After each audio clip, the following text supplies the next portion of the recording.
Subscribe कीजिए मेरे channel zero article classes को एंड प्रेस कीजिए बेल आइकन ताकि आपको लेटेस्ट वीडियो पहले मिल सके। Welcome my students in my zero article classes. आज मैं आपके सामने क्लास 12th का तीसरा lesson A pinch of snuff आपके सामने लाया हूँ। ये वेरी इम्पॉर्टेंट चैप्टर है और इस चैप्टर के बहुत सारे जो ऑब्जेक्टिव्स बनते हैं वे सारे आपके सामने मैं प्रस्तुत कर रहा हूं। अब आप देखिए ए पिंच ऑफ स्नफ का क्या अर्थ होता है। ए पिंच मतलब एक चुटकी, स्नफ कहते हैं खैनी का जो डस्ट होता है, बिल्कुल धूल सा भरा डस्ट, सूंघना जिसको हम कहते हैं, जो सूंघते हैं, सूंघनी कह सकते हैं। ए पिंच ऑफ स्नफ, एक चुटकी खैनी। बड़े ही मजेदार यह कहानी है।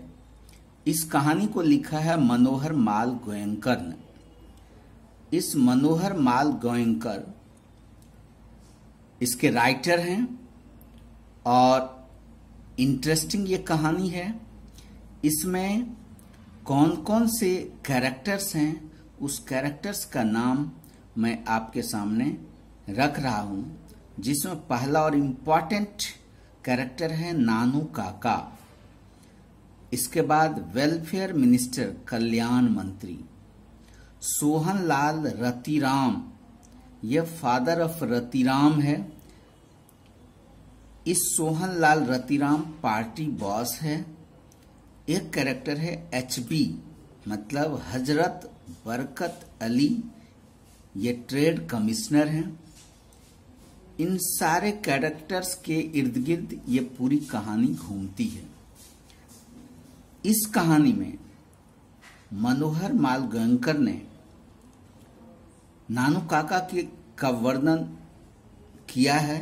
नानू काका मनोहर माल गोयनकर जो नैरेटर है, इसके मामा हैं और नानू काका एक दिन दिल्ली इस वेलफेयर मिनिस्टर से मिलने के लिए आते हैं और मनोहर माल गोयनकर ये भी नौकरी करते हैं। इनके पास समय का अभाव है, लेकिन नानू काका का आना तय हो चुका है, इसलिए मनोहर माल गोयनकर नैरेटर जो हैं, इनको इनका साथ देना मजबूरी है। इसमें बने हुए जितने ऑब्जेक्टिव्स हैं मैं आपके सामने रख रहा हूं। इन ऑब्जेक्टिव्स की तैयारी आपके लिए आवश्यक है, परीक्षा भी नजदीक है, इसलिए संक्षेप में मैं इन ऑब्जेक्टिव्स को रख रहा हूं।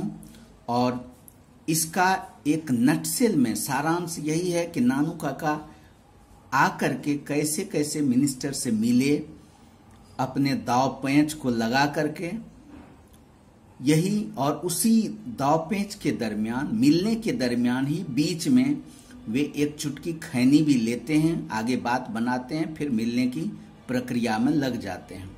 यही मेन कहानी है। अब आप देखिए इसमें कौन कौन सा ऑब्जेक्टिव क्वेश्चंस बना है। कुछ ऊपर में फिल इन द ब्लैंक्स है। अब आप देखिए नंबर 1 में dash was coming to visit the narrator's family. Narrator's के परिवार में कौन आ रहा था? 4 ऑप्शन है आपके सामने। नंबर A रतिराम, नानू काका, the writer, none of these. इस चारों में से इनमें से कोई नहीं। आप देखिए इसमें जो अंडरलाइन है वही उसका आंसर होगा। नानू काका was coming to visit the narrator's family. दूसरा question fill in the blanks है। The narrator dash was on probation period. ये नैरेटर प्रोबेशन पीरियड में थे। प्रोबेशन पीरियड कहते हैं जब नई नई नौकरी लगती है तो कुछ दिनों तक, 2 साल 3 साल तक उनको पूरे नियम का पालन करते हुए अपनी नौकरी को निभाना होता है। वह टेम्पररी होता है उस दरमियान। तो उस समय प्रोबेशन पीरियड में कौन थे? डैश ए नंबर में नानू काका, मनोहर माल गोयनकर, सोहनलाल, नन। इसका आंसर होगा, नैरेटर है मनोहर माल गोयनकर। तो यहां हो गया बी नंबर मनोहर माल गोयनकर। तीसरा है नानू काका was to stay for dash days. Nanu Kaka कितने दिनों के लिए आए हुए थे। नानू काका was to stay for dash days, कितने दिनों के लिए उन्हें ठहरना था। आंसर 4 ऑप्शन है, 3 to 4 days, 2 to 3 days, 4 to 5 days, none. इसका आंसर होगा 2 to 3 days। तो नानू काका was to stay for 2 to 3 days। Next fill in the blanks है, नानू काका was related to the narrator as he was his. Nanu Kaka narrator से किस प्रकार से संबंधित थे, मानो ही वाज हिज उनका कौन था। नेफ्यू, सन, फ्रेंड, ब्रदर। इसमें से इसका सही आंसर होगा नेफ्यू। तो नानू काका was related to the narrator as he was his nephew. Next and fifth fill in the blanks है, taking tobacco. Taking tobacco is dash to health. Health के लिए टोबैको लेना क्या होता है, हार्मफुल होता है, इंजूरियस होता है, हेल्पफुल होता है, नन ऑफ दीज होता है। इसमें से क्या होगा आप जानते हैं। इसका अंडरलाइन भी है इंजूरियस, और पहले से आप परिचित भी हैं कि taking tobacco is injurious to health. Next and fifth question answer अब देखिए, ऑब्जेक्टिव क्वेश्चन आंसर। इस ऑब्जेक्टिव क्वेश्चन आंसर में पहला जो क्वेश्चन है, who has written a pinch of snuff. Pinch of snuff किसने लिखा। तो Manohar Mal Goyankar was written, has written, Manohar Mal Goyankar has written a pinch of snuff. A pinch of snuff को मनोहर माल गोयनकर ने लिखा है। नेक्स्ट क्वेश्चन है, हु वाज मनोहर माल गोयनकर। कौन था मनोहर माल गोयनकर, कौन था, इनके बारे में भी आपको जानना है। Manohar Mal Goyankar was a well known novelist and short story teller. Novelist कहते हैं उपन्यासकार को, शॉर्ट स्टोरी टेलर कहते हैं छोटी कहानी कहने वाले को। तो Manohar Mal Goyankar was a well known, famous, प्रसिद्ध उपन्यासकार और कहानी कहने वाले थे। नेक्स्ट एंड एट्थ क्वेश्चन है, what type of story is a pinch of snuff. Pinch of snuff किस प्रकार की कहानी है। A pinch of snuff is full of wit and adventure. Wit means बुद्धि और एडवेंचर मतलब साहस। बुद्धि और साहस से भरी हुई ये कहानी है, a pinch of snuff. Next and ninth question है, who is the writer of distant drum and Bombay beware. आपको यह क्वेश्चन याद रखने की आवश्यकता है और इम्पॉर्टेंट भी है। देखिए, डिस्टेंट ड्रम एक किताब है जिसको लिखा है, बॉम्बे बीवेयर भी एक किताब है, distant drum and Bombay beware. बराबर क्वेश्चन यह पूछा जाता है एग्जाम में, distant drum and Bombay beware, इसको किसने लिखा है। तो Manohar Mal Goyankar is the writer of distant drum and Bombay beware. आप समझ गए होंगे कि 2 किताब अंडरलाइन है, distant drum and Bombay beware को मनोहर माल गोयनकर ने लिखा है। नेक्स्ट क्वेश्चन है, नेक्स्ट एंड 10th है, हु वाज नानू काका।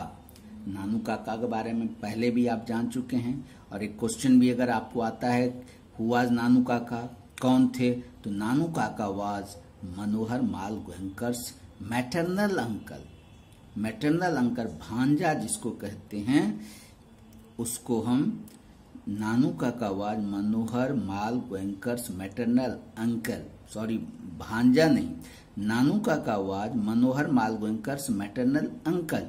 मनोहर माल गोयनकर के मामा थे नानू काका। नानू काका was Manohar Mal Goyankar maternal uncle. Manohar Mal Goyankar के मामा थे नानू काका। समझ गए होंगे। नेक्स्ट क्वेश्चन है, who was coming to visit the narrator's family.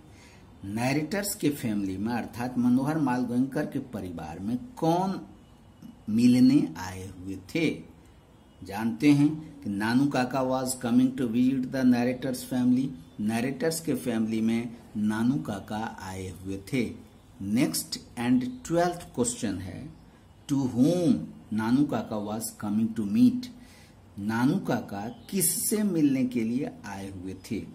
तो नानू काका was coming to meet the welfare minister. कल्याण मंत्री से मिलने के लिए आए हुए थे।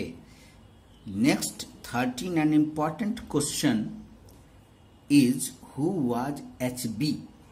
एचबी कौन थे, आपसे पूछा जा सकता है। एचबी कैरेक्टर का नाम पहले भी बताया गया है, इसलिए HB was the name of Hazrat Barkat Ali. Hazrat Barkat Ali, HB का फुल फॉर्म हो गया Hazrat Barkat Ali. Next and last question है, who was party boss. Party boss was Sohanlal Ratiram. आप ऐसे भी कह सकते हैं कि Sohanlal Ratiram was party boss. तो सोहनलाल रतिराम के बारे में भी आप समझ गए, वे पार्टी बॉस थे और सोहनलाल रतिराम के लड़के का नाम भी रतिराम है। यही 14 क्वेश्चंस आपको याद रखने हैं, तैयारी करने हैं आगे परीक्षा के लिए। और आगे भी मैं आपको कई एक तरह का वीडियो डालता रहूँगा और आप, मुझे आशा ही नहीं पूर्ण विश्वास है कि आप ईमानदारी पूर्वक इसकी तैयारी करते रहेंगे। और चैनल को सब्सक्राइब नहीं किए हैं तो अवश्य सब्सक्राइब कर देंगे और लाइक कर देंगे। Thank you.